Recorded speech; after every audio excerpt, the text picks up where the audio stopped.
বাজলো সানাই বাজলো রেশা খেলো শুভ তিথি রাজার ঘরে ছোট রানী এলো পদ্মাবতী রানী পদ্মাবতী রাজার আরো 6টি রানীর ছিল না সন্তান পদ্মাবতীর কোলালোতে মিলল সমাধান বছর যেতে জন্ম নিল 7 ছেলে 1 মেয়ে হয় খুশির আকাশ হঠাৎ কালো মেঘে গেল ছেয়ে হিংসেতে যায় জ্বলে পুড়ে বাকি 6টি রানী যুক্তি করে ঘটায় ওরা 7 কুমারের হানি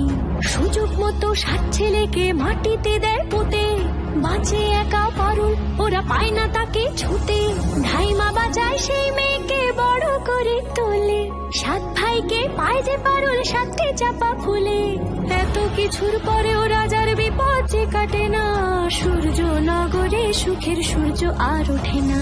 হিংসা বিবাদ বিচ্ছেদ আর প্রেমের কাহিনীতে পারুল বোন কি পারবে 7 ভাই চম্পাকে জাগাতে